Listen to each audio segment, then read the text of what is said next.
As a finance professional in a disrupted business landscape, what does it take to be in demand? What does it take to attract great paying international roles? If you're an ICAN member, it'll just take one exam. That's all it takes to complete the globally recognized SEMA professional qualification and the internationally respected CGMA designation.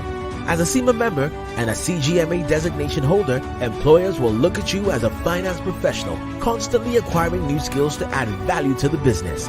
That's why they'll be willing to pay premium to hire and retain you. If you have 5 years of relevant experience and are an ICAN member, you can directly sit for the final exam of the SEMA Professional Qualification, the Strategic Case Study exam. Start studying the SEMA Professional Qualification. Prepare to make an impact.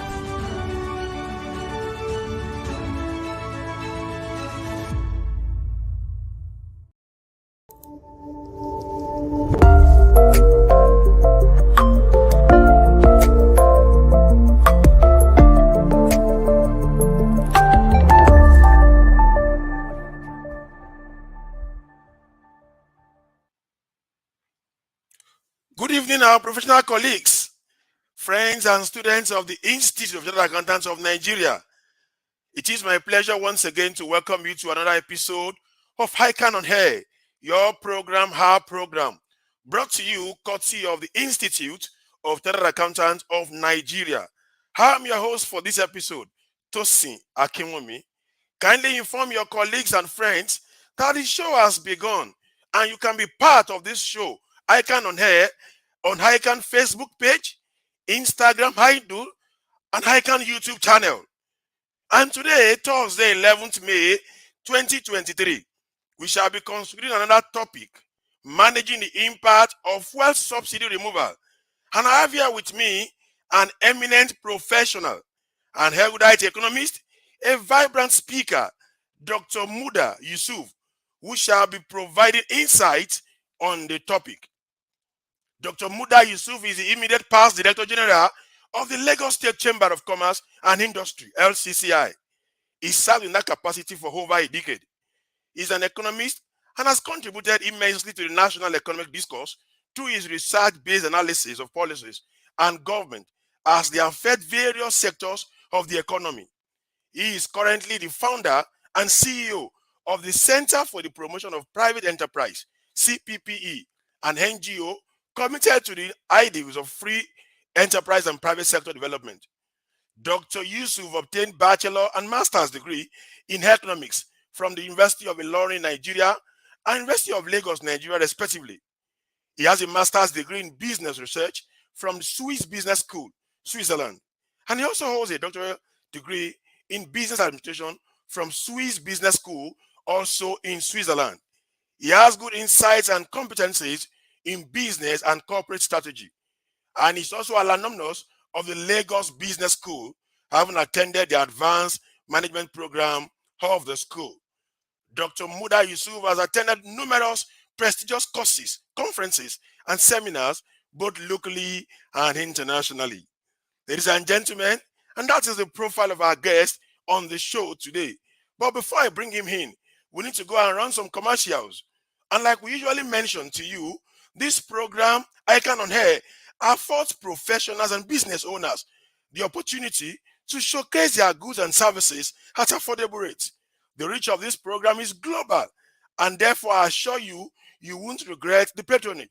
So sit back and relax, and I'll be right back with my guests after this time out. Stay tuned.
ICAN BOI, in collaboration with the Institute of Chartered Accountants of Nigeria and the Bank of Industry, presents the High Hack for SDG Challenge 2023. Are you an innovator with an idea or solution to hack the problems around the UN Sustainable Development Goals? Then we challenge you to sign up for the iHack for SDG Challenge. Applications are open to individuals and teams from May 2nd to May 14, 2023. And winners stand a chance to receive 1.5 million and a second prize of 1 million and a third prize of 750,000. For more info, please visit the link on your screen.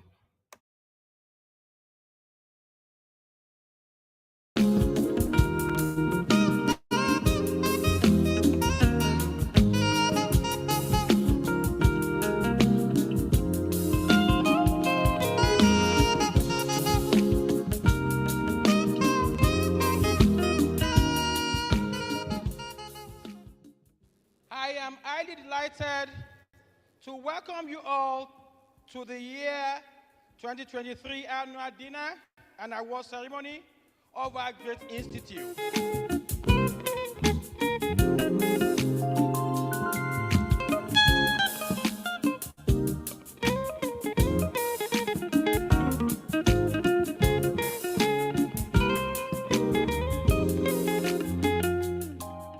Tonight, the recipients of the awards are in 3 different categories: members, non-members, and corporate organizations.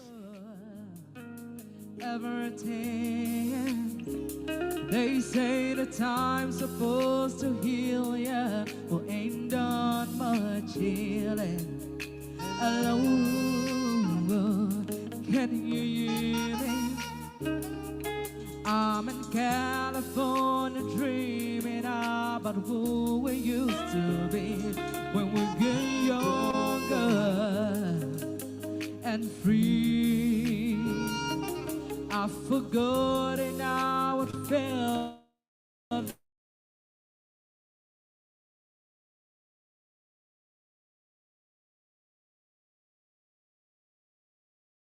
And a million your love. Hello from the other side. I must have called Since I became a governor, this is the second time I'm standing out holding an award. It shows how special ICAN is to me.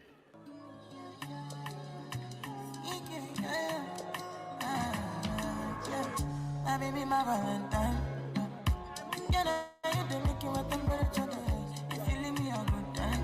I swear, you are like the oxygen I need to survive. I'll be honest. Loving the thought of me, I am so obsessed. I want to chop your heart. I'm a little bit of this feel. I'm not make us feel. I'm a love one thing. I'm make it bad, my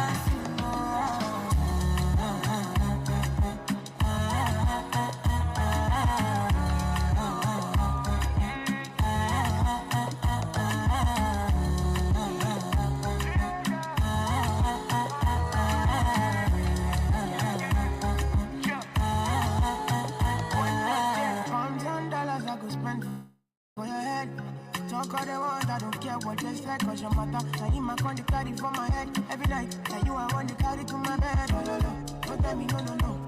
You can be my partner, never riding solo, no. And we got no one lucky, no need to party, one. I feel it, what you're doing, no, yeah, baby, gotta go. The body, they back at me, see. Open up, make I see. Now you where they got my fancy. When you do me, I give my key. We want to say thank you again for coming tonight and having a wonderful program. I remain Tosin Akinwumi Fumi Olaniyi. Have a lovely evening.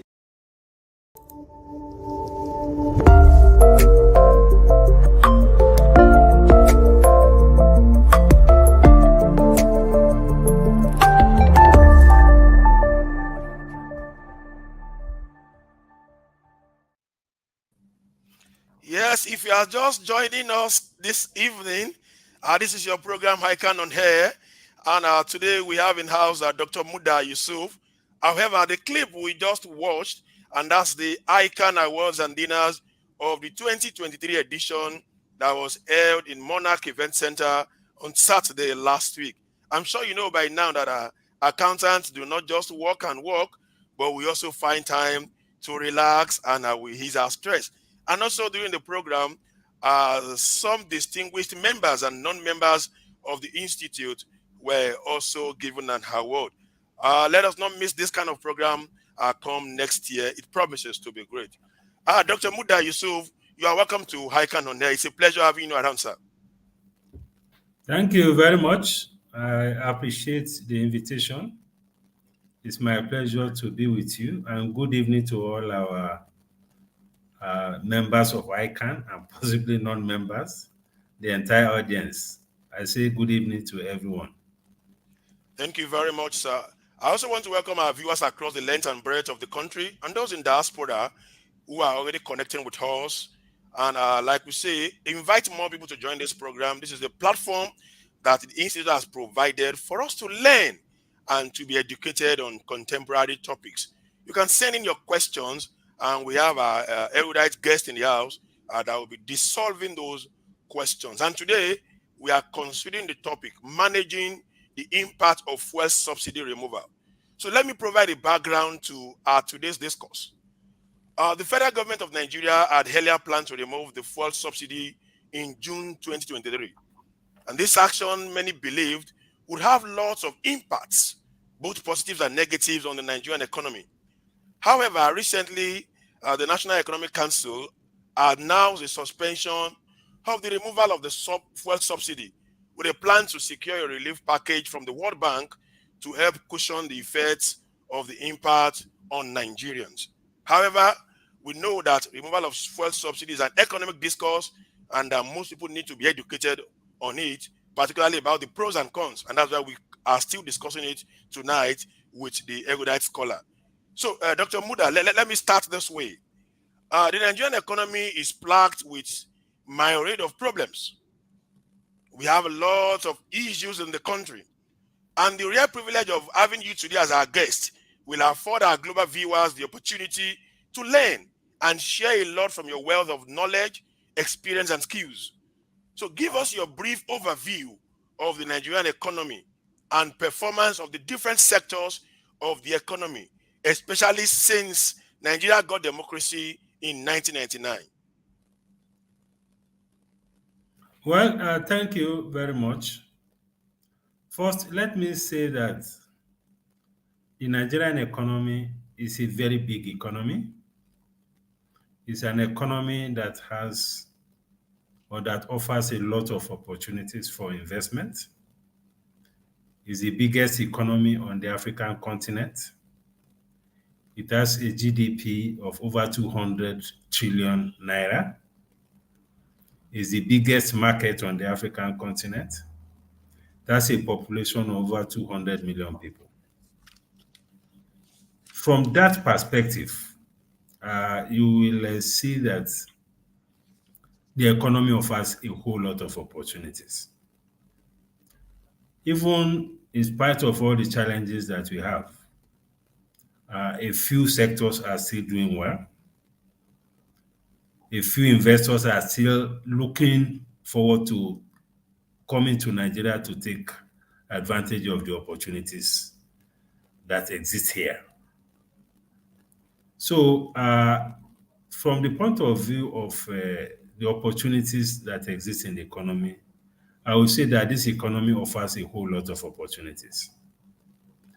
But taking advantage of the opportunities could sometimes be a challenge. But that is not to say that it's gloom all the way. Certainly not. We have seen the kind of results being posted by our financial institutions, for instance. I mean, you are accountants, you do the audit of some of these institutions.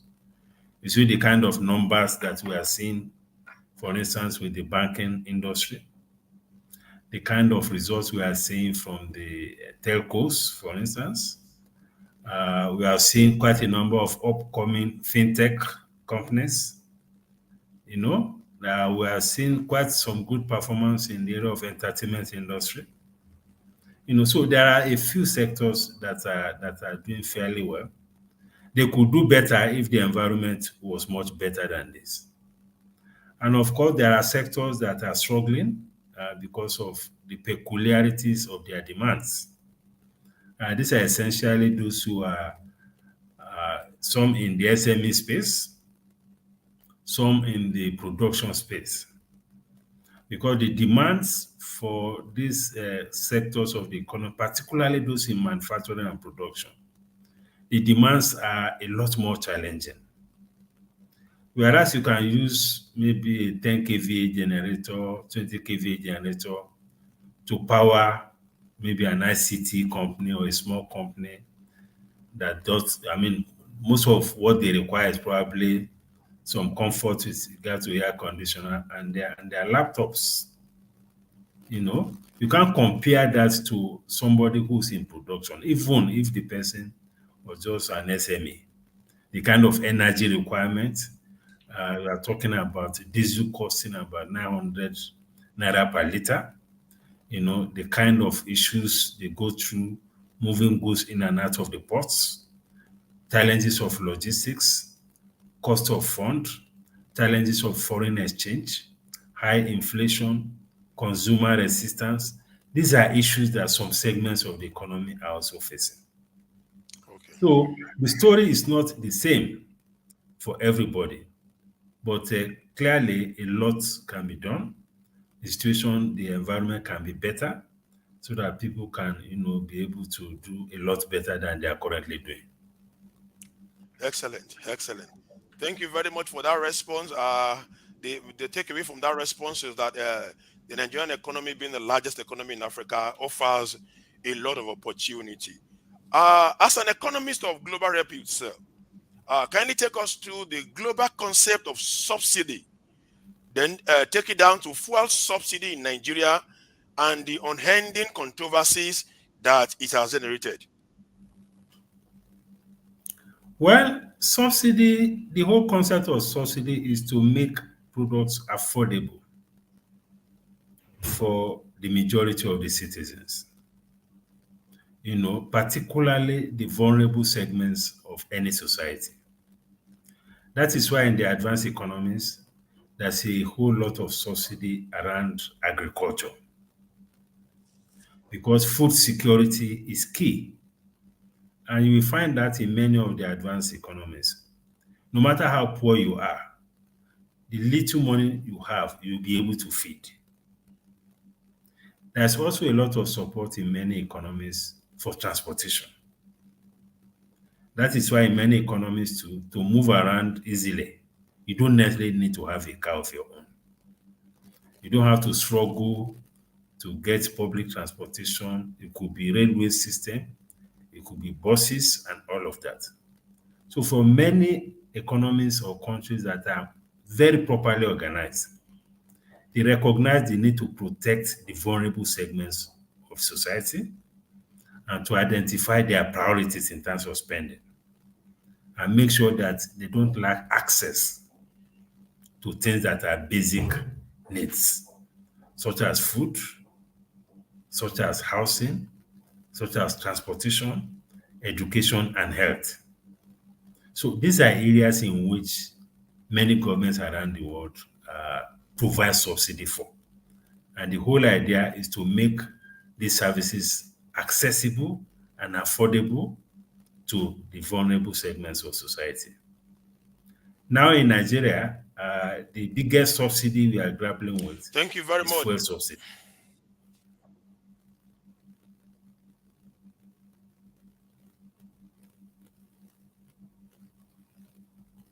I'm listening to you. You wanted to say something? Hello?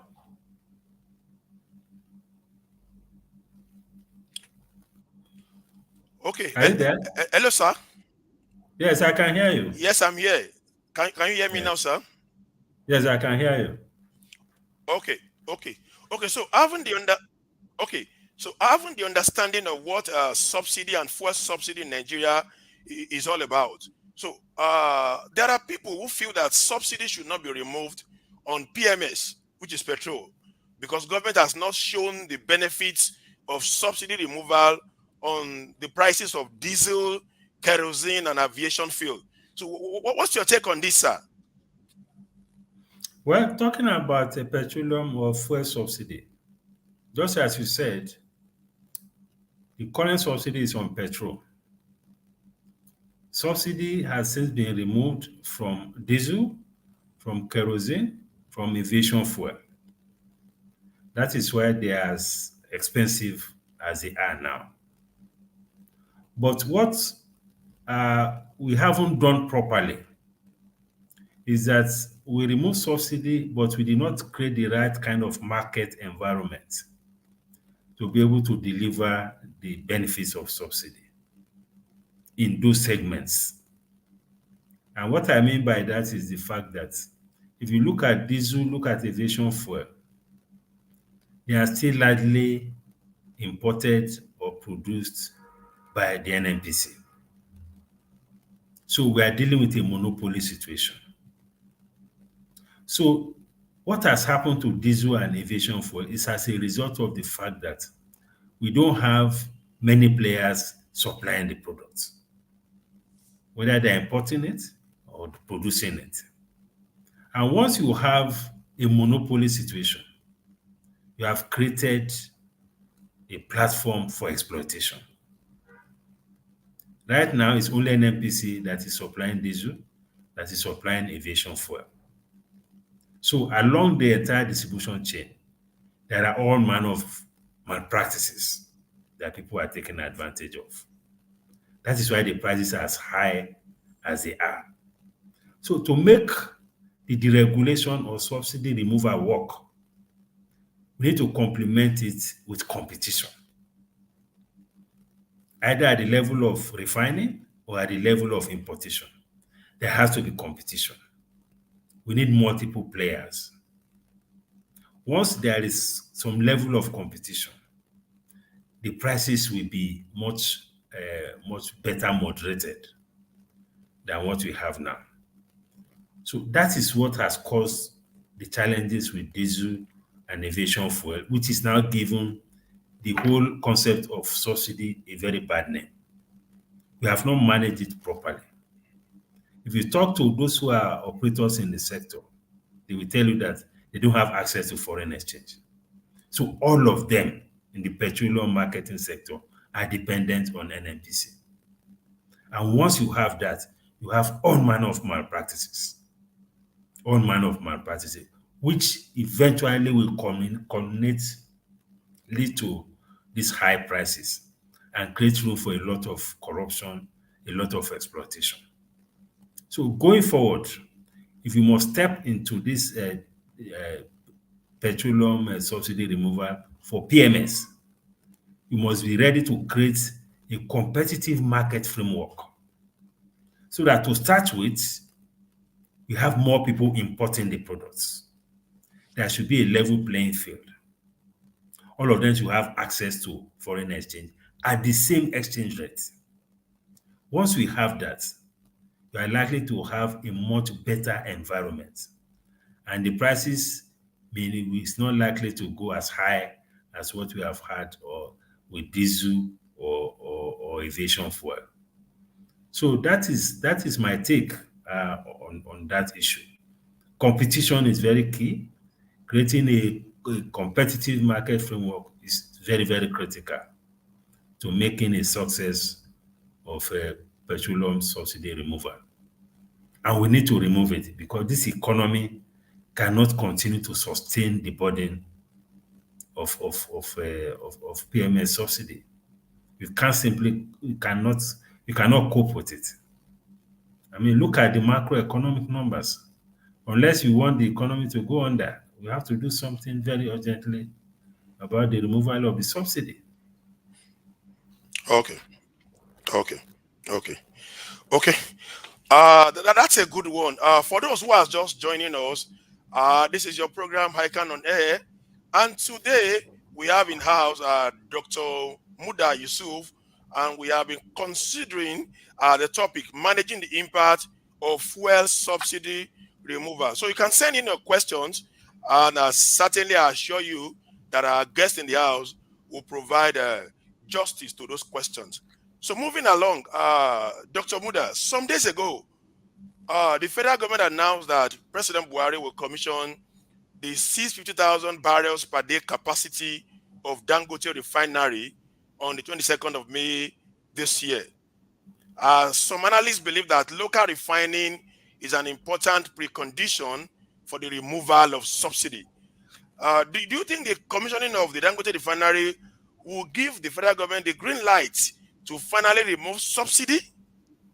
What do you think, sir? Yeah, it will make it easier. But that is not to say that the subsidy will still remain. Certainly not. Because the Dangote refinery is a private refinery. So in their own business model, there's no room for subsidy. Because Dangote has quite a number of financiers. In addition to his own funds, he has raised equity and debt finance to bring the project to that stage. And the investors in the business will be expecting returns on their investment. So it's going to operate purely as a commercial venture. So depending on the rate at which or the cost at which crude oil is sold to Dangote refinery, if it is sold to Dangote refinery at the international price, which is the standard practice, then we should expect that the products from Dangote refinery will also be almost at international price. The only difference that we'll see is the cost of freight. In other words, rather than bringing a fuel from Europe, you are taking it from Lekki to our depot in Apapa or wherever. So you save on the cost of freight. That's the only difference that will be there. The only thing that can improve the situation, again, I come back to the principle of competition, is to ensure that we have more refineries, either government-owned, but I don't even believe in government-owned refineries anyway, because we have been wasting a lot of money on those refineries. We should encourage a lot more players to come to the space so that we have more people refining petroleum products. That is, for me, is what will provide an enduring solution. But if the government decides to give crude at a concessionary rate to Dangote refinery, then there can be a conversation or an agreement that Dangote to, based on the concessionary rate of crude, Dangote be able to supply the domestic market at a concessionary price. That is the only way we can have a price that is concessionary and that will be fairly subsidized. But I don't think that model is also sustainable for a long time. What is sustainable is for us to be able to have multiple refineries and for everybody to pay international price so that the government will be able to have more revenue to do other things. Because there are so many things crying for funding, so that the government will stop borrowing from the CBN, so that the government will stop overheating the macroeconomic environment through all this borrowing, debts, ways and means, and all of that. Because we need to cool the temperature. We need to reduce the heat, the temperature in the economy. And for us to do that, we must be able to ensure that we relieve the finances of government from all the subsidy problem, and we're able to generate a lot more revenue. The United States is one of the leading producers of oil. Yes, it's about even the leading producers of oil. They don't go around subsidizing fuel. They don't do it.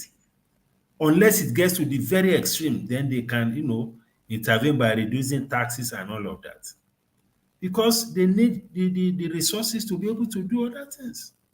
You have to fix the infrastructure, you have to secure your environment, you have to ensure security, you have to provide education, you have to provide health. So fuel is not the only thing that we need. So that's why we have to be careful the amount of our resources that we put in this fuel subsidy thing. All right.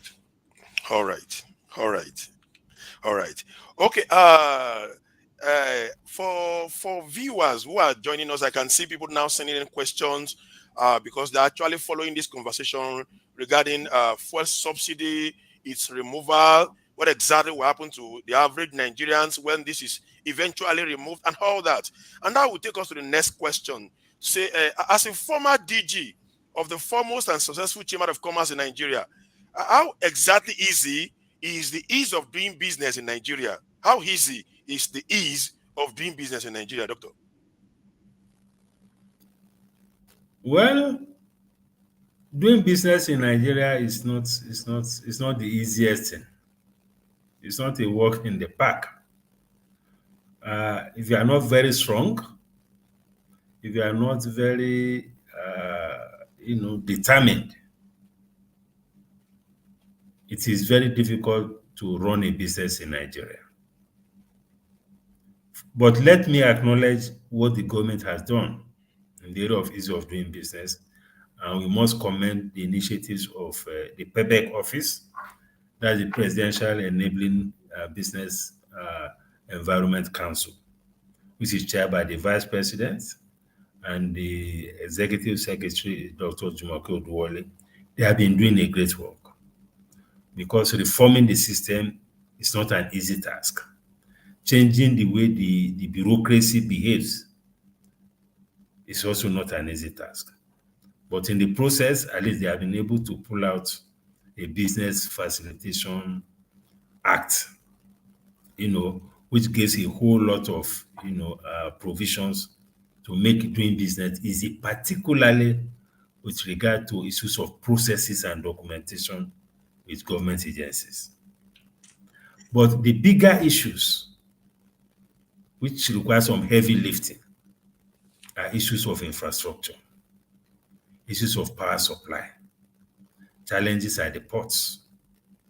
Then you have the macroeconomic issues, foreign exchange, the exchange rate depreciation, the volatility of the exchange rate, the liquidity problem in the exchange rate market, and the distortions that the CBN has created in the foreign exchange markets with these multiple exchange rates and with this huge disparity between the official rate and the rates in the other markets.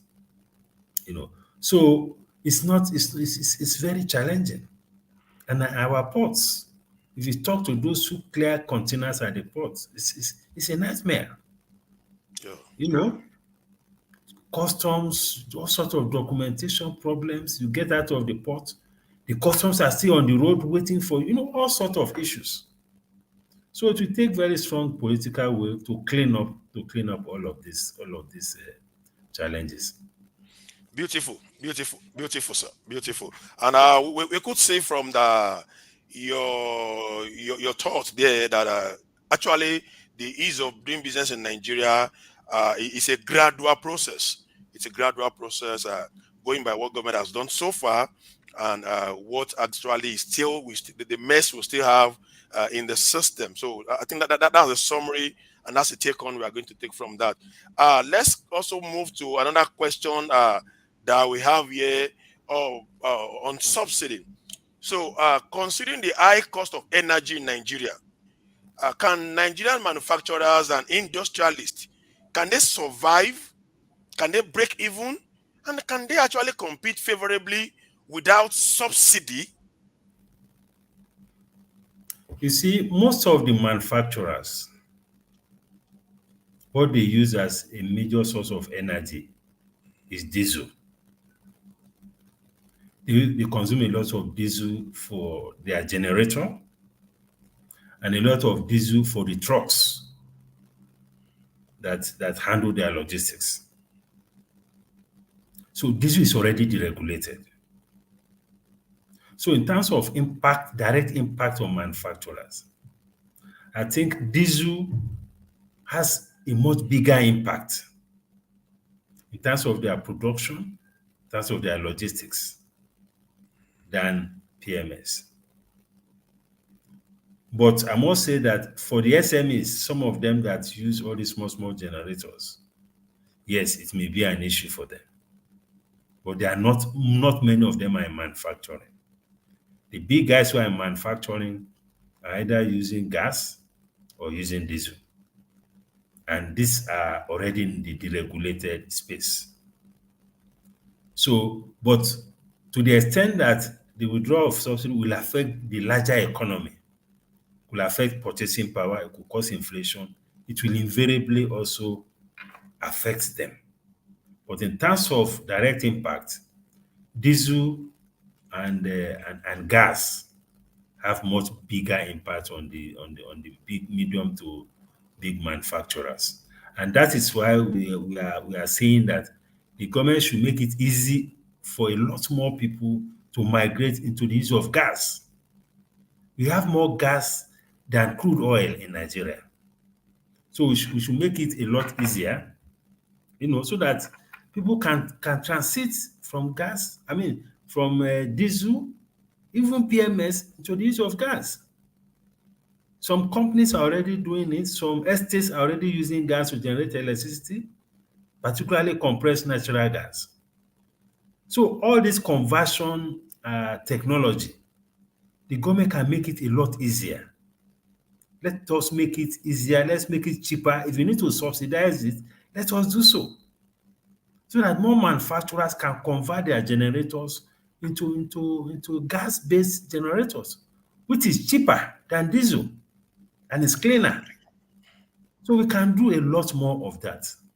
So that for me is the way to go, so that we are relying less on PMS, relying less on diesel, and doing more of gas.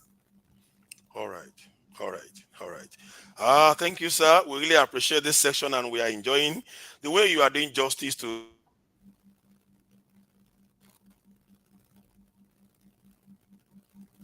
we have Ime Abbas Fayomi, and is asking, what impact would subsidy removal has on the struggling SME businesses in Nigeria?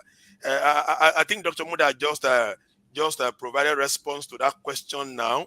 But in case we missed that, let's just have a 30 seconds response on that again. What impact will fuel subsidy removal have on the struggling SME in the economy? Doctor? No, it's going to have some impact in the short run. I say that because first, many SMEs use petrol for their generators and things like that, because they use smaller generators. And these small generators use PMS, petrol. So if you have maybe a 30% increase in the price of petrol, it will affect their operations. Some of them are in service sector. Most of them are in services sector, actually. Not many of them are in production. So it will have some impact. Then the removal will also, in the short term, have some inflationary effect. Some of them, take transport here and there. They move around. Some of them don't even have vehicles of their own. So it's going to have that inflationary effect across the country. But the conversation around subsidy is a cost-benefit conversation. We are not saying that there will be no cost, but we should be looking at the benefits. We should be looking at the sustainability of the economy. We cannot continue to be spending almost 7 trillion, going to 8 trillion naira annually on subsidy. We cannot continue to be spending almost $15 billion annually to be importing petroleum products. Because if you don't remove the subsidy, we cannot have investors in the refineries. That is why Dangote refinery is in the free trade zone. We need more investors in the proper Nigeria. Because when you are in a free trade zone, it's like you are outside the country, strictly speaking. So if we remove the subsidy, we have more investors that are waiting to invest. So that way, we'll be able to save the almost $15 billion that we use to import petroleum products, we're able to create more employment, be able to export petroleum products and earn more dollars, be able to save this foreign exchange to support our reserves, to strengthen our currency, so it has a whole lot of benefits. Then you can expand into petrochemicals, fertilizer. These are some of the offshoots of refineries, which we are losing out on because we don't have the refineries. And the only way to get the private sector into this space is to remove the subsidy. Okay, doctor, sorry, permit me to interject you here. Your response now shows that, if I'm correct, that you are an advocate for the removal of fuel subsidy. Are you? Of course, I am. Okay, so but we have to do it. We have to do it in a very orderly manner. Not the way we have done diesel. Look at people are citing the example of diesel. You haven't managed it well. You say you deregulated, but you have a monopoly. That is not the kind of deregulation we are talking about. That is giving deregulation a bad name. Okay. My next question will come, but let me quickly take a question from a regular member here. Fagbolate Mitokwe at Deniyi. Fagbolate Mitokwe is asking, what are the available options to cushion the impact of post-subsidy era on the multidimensional poors in her society? Earlier, I talked about what people do in terms of subsidy in other climes. The government subsidizes basic things that the poor use. First is food. We need to commit a lot more to making food cheaper. If you look at the budget of the average family, I'm talking of the poor now, between food and transportation, they are spending close to 80% of their income.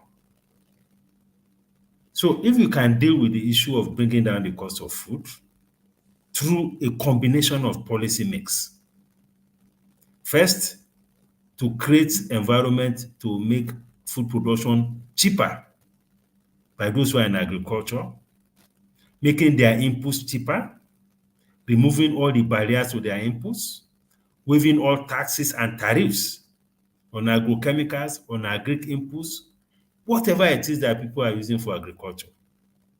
Let us remove the barriers on them. That is one. Secondly, the government should engage those who are in food processing industries with a view to bringing down the cost of their products. I'm talking of staple foods now. I'm talking of things like bread. I'm talking of things like noodles, all these flour mills and the rest of them. Anybody that is in food processing, there should be an engagement with them. If we need to give more concessions, more waivers, let us give it to them so that it can bring down the cost of food. That is one. Secondly, we need to do a lot more in the area of transportation, giving a lot more mass transit, although, again, that may not immediately solve all the problem. But that is the way to start, making it easier for people to move around without necessarily having to go in all these downfall buses and all of that. That is what is done in many advanced economies. You provide this, and if people are not going on trains, they are going in buses. So that is also another thing that we can do so that the cost of living can be brought down significantly. Thirdly, is the fact that if you have more people in the space of buying the petroleum, importing petroleum products or refining, if there are many, they will help to reduce the price. The price will not be as high as people are anticipating. That is why I was emphasizing the point that if you are deregulating, you must create a competitive framework so that they have competition in that space, so that there will be no exploitation. These are the things that should go together. These are complementary policies. Thank you very much, Doctor. I think that's a very good way to respond to that question, and I'm sure Fagbolate Mitokwe will be happy with your response. Ladies and gentlemen, if you are just joining us, this is your educated and insightful program, ICAN on AIR, And we have in the house today Dr. Muda Yusuf, who is currently dissecting the chosen topic, managing the impact of fuel subsidy removal. Lots of questions have been answered, and we still have more for him to answer on the show today. But right now, we need to go on some commercials, and we'll be right back after this time. Don't go away. We'll be right back.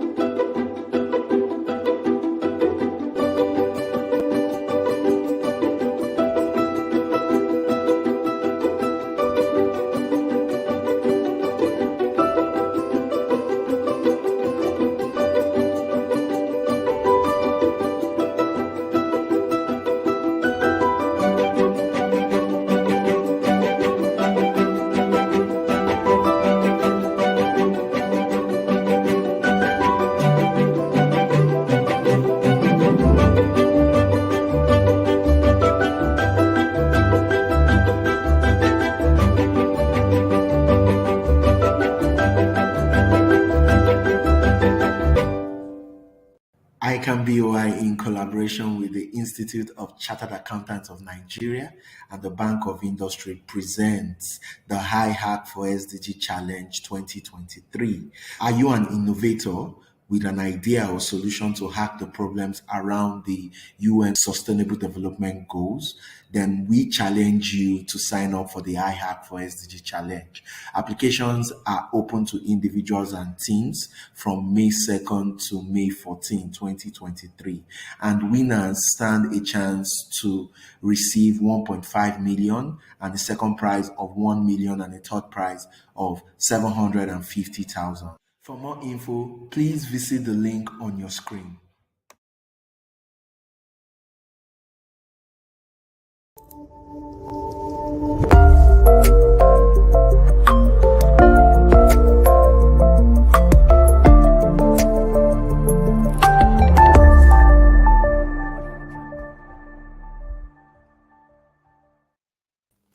Yes, welcome back to ICAN on Air.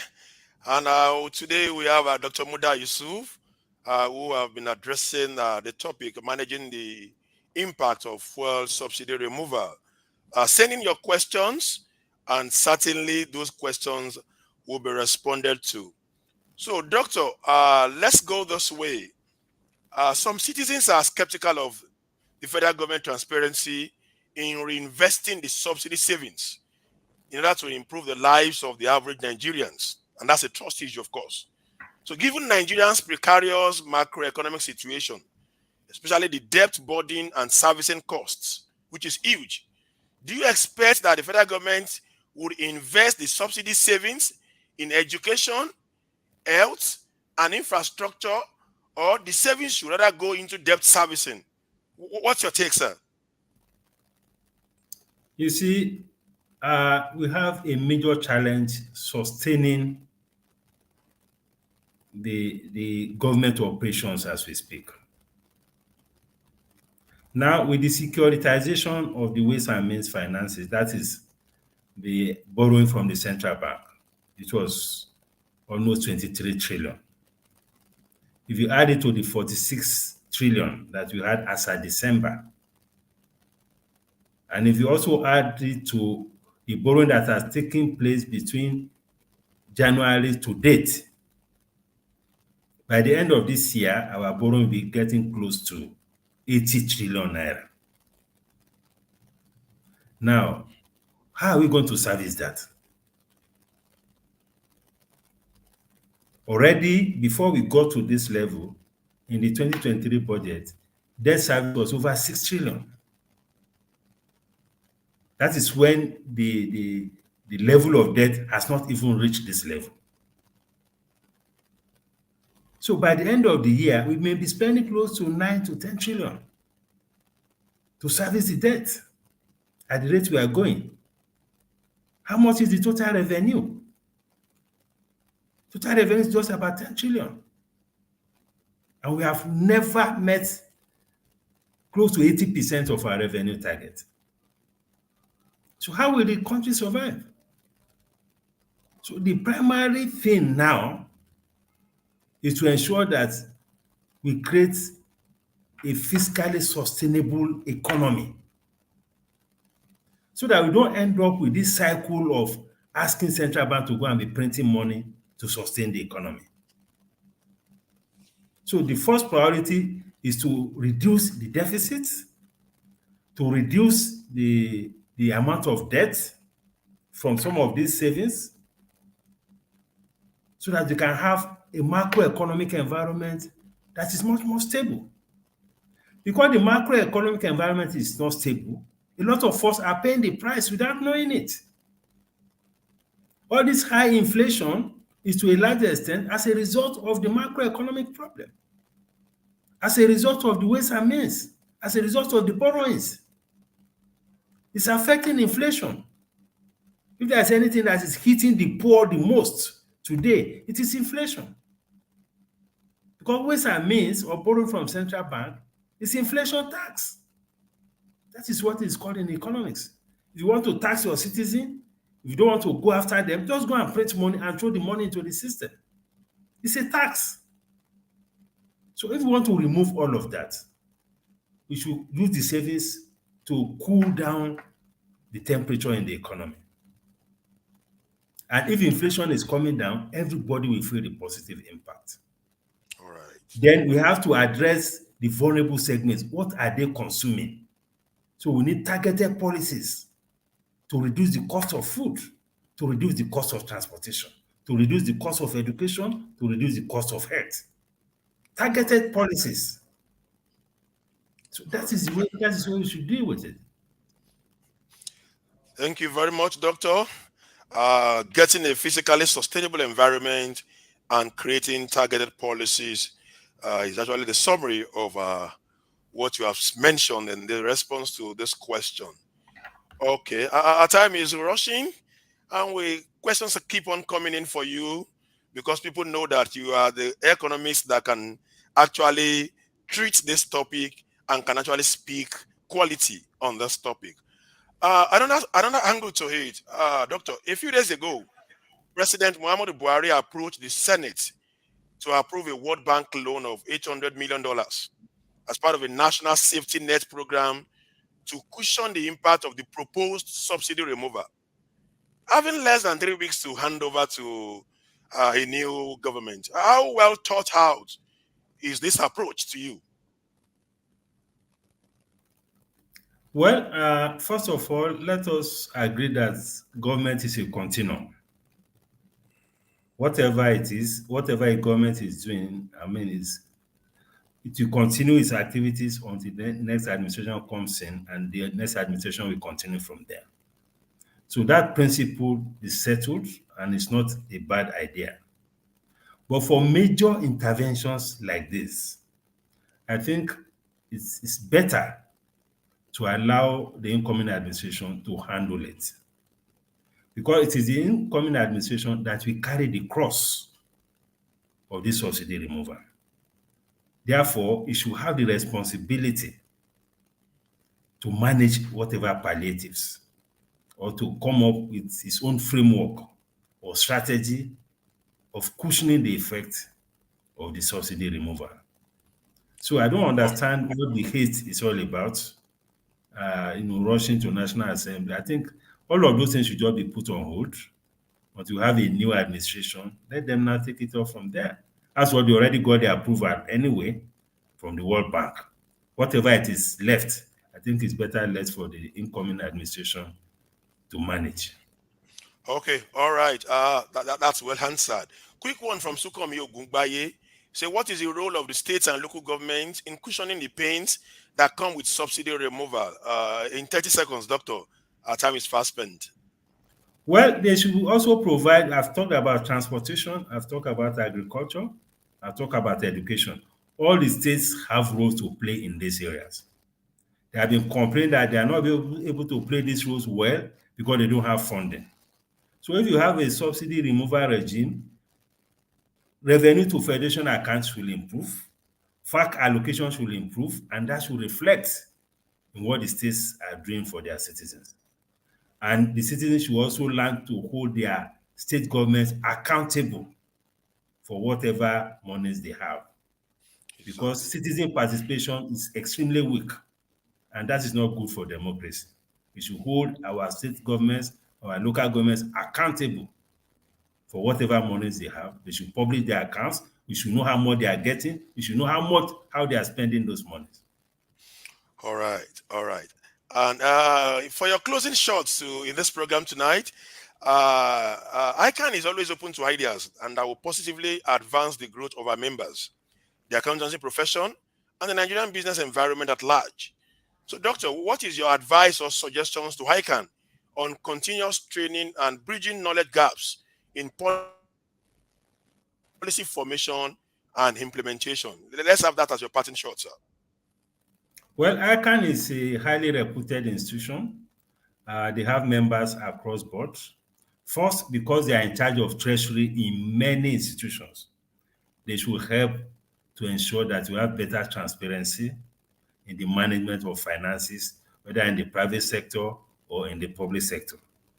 There is no fraud that will take place, that most times people who are in charge of treasury will not know or will not be able to see. So they should help in promoting and deepening transparency and integrity in the management of finances. They should also, deepen their role in advocacy, because when we talk of economic management, strong institutions like ICAN should also be part of it. And I know they have been doing quite a lot in advocacy, but they can do more. And of course, they are doing a great work. I must congratulate ICAN for the capacity they are building in terms of training professionals who are useful for us in Nigeria. Some of them are even useful for, in the diaspora, going to support other countries, just as medical doctors are going abroad, accountants are also going abroad, which is good, at least for diaspora remittances. So that is good. So I must commend ICAN for what it's doing and for this program in particular. Oh, ladies and gentlemen, you all agree with me that our guest for today, Dr. Muda Yusuf, MDCO, CPP, has actually done justice to the topic today. We want to say thank you for coming today and for sharing your knowledge and your wealth of experience with us. And on behalf of the producers of this program and editorial team and our viewers across the globe, we say thank you for coming. And when next we call you, we hope you will hack in our call. Thank you, Dr. Muda Yusuf. Thank you very much, Tosin, and thank you for the opportunity. Thank you, sir. Have a lovely day. I want to thank the entire audience too for listening. Okay, thank you very much, sir. And quickly, our time is fast spent.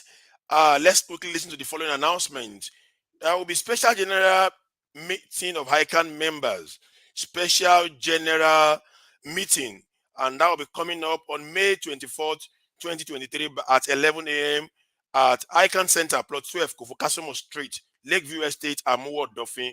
Let us all be informed of the special general meeting for all members. And also, the ICAN Fellowship Conferment Program comes up on May 20th, and the venue has now been changed to All Seasons Event Center, Latif Jakonde Road, opposite Cadbury PLC, Agidingbi, Ikeja, Lagos. And ladies and gentlemen, that will be all for today as far as our program is concerned. You will agree with me that today's program is worth the while, highly educating and instructive. Till I come your way again with another guest and another topical issue, please stay safe and sound. And on behalf of the editorial team and the producers of this program, I'm Tosin Akinwumi, FCA, saying thank you for watching and bye for now.